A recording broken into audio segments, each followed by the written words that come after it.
Hey guys, Dave Nicholson here. So in this video, I'm going to show you how you can generate your ads using the InstantAzon plugin. Okay, it's very simple.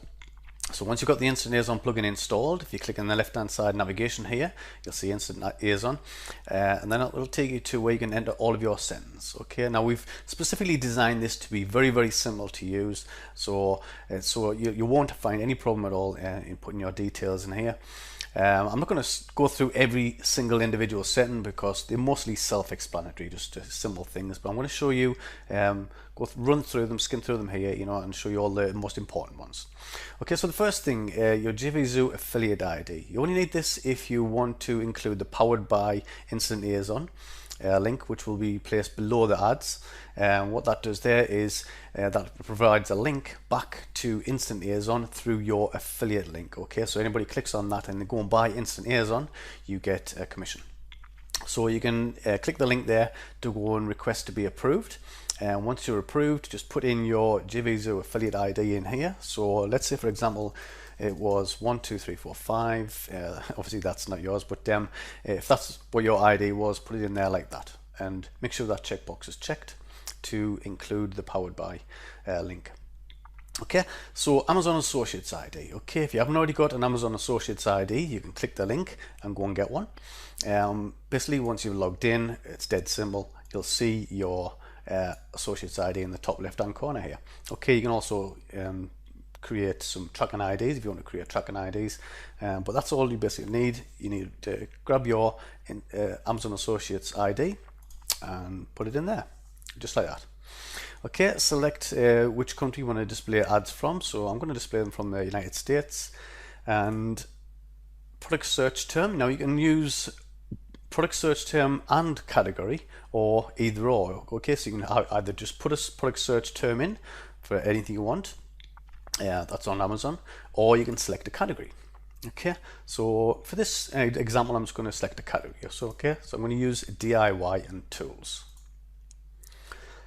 Okay, so display settings. If you want to display images, like I said, most of these are self-explanatory. Just check boxes and drop down menus. So very simple. If you want to display ratings, incidentally, the ratings are disabled on the preview, which is at the bottom of this page, but that's just to obviously speed up the preview. Okay, so you'll see those already when the site goes live.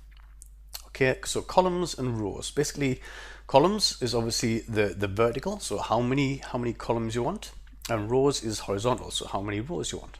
So that basically decides on how you want your ad block to look. Okay, so I'm going to use, for this example, I'm going to put something that's going to go in a sidebar. Okay, so I would have one column and maybe 3 rows. Okay, so that'll do 1 column wide and 3 rows high block of ads. Check that box to randomize the product. So every time the page is refreshed, they will randomize and display in a different order. If you want to choose that, how you want to align it, whether center, left, or right.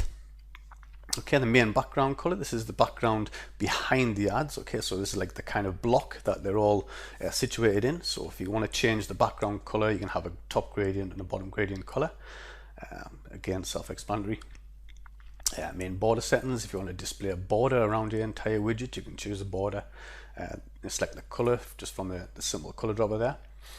Okay, select the border width. If you want to have a box shadow, if you want to put a shadow on your ads, you can do that.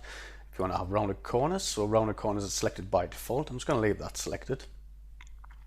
Okay, header settings. Basically what this is, it's kind of a little bit like what you can see on here. So this would be the header, and this is where the ads will be displayed, and this will be the kind of footer.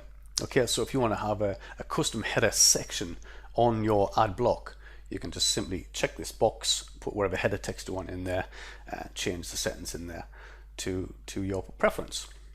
Okay, so product title settings. Okay, so when the products are displayed, this is the title of the product that you'll see. So you can change all of the aspects of that, the colors, whether you want to include the title. You can change the fonts and the sizes. Okay, and how many lines you want the title to display on. And the same with the description. This is the description of the ads that are displayed. If you don't want to show descriptions, just don't check the box. I mean, some products don't actually have descriptions with them, but most of them do. But if you want to uncheck that box and don't show descriptions, it's very easy to do. But again, you can change all of the color, the font size, and how many lines of description are shown. So as I said, very self-explanatory. And the price settings, this is the price of the product, so you can change the color. You can choose not to show the price if you want, the font, and the size. So I'm just going to leave all these as they are because, like I said, very simple. You don't really need to change any of these if you don't want to. So this is the View More button. So this will be the button that people will mostly click on to go to the particular ad. So they can change the colors there. If you want to change the top gradient color and a bottom gradient color, you can choose those. The hover colors. So as I said, very, very simple.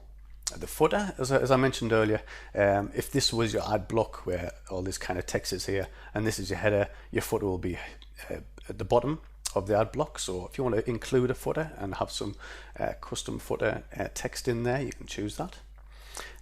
Okay, so that's it, dead simple. So as you can see, I didn't really change much in there, just changed a few settings, basically changed a few display settings, so I have one column, 3 rows, and left everything else selected and just put my ID in the top. So very, very simple. And if you want to preview your advert, just click the preview and you'll see a preview below. Okay, so there's the preview below. So you can see a preview of what the ad's going to look like. Remember, this will randomly change each time. So all you need to do now is either generate your website code or generate your WordPress code. Okay, so obviously WordPress code goes on WordPress pages and posts, and website code can go on any HTML website you like, and also in WordPress sidebars. Now I'm going to put this one, I've designed this one for a WordPress sidebar. Now you need to have like a special plugin installed in order to put short code on a sidebar, but with this you don't really have to. I'm just going to use the website code.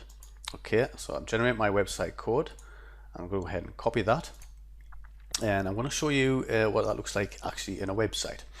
Okay, so what I've done is I've basically got a 2014 basic website here, which I had a header created. Okay, so it's a simple header created, and I've just pasted in 3 PLR articles. Okay, so that's all I've done there. So I've made 3 posts from PLR articles to create this website. I'll show you there's nothing in this section here, DIY tools and accessories, nothing in there. There's nothing in this section.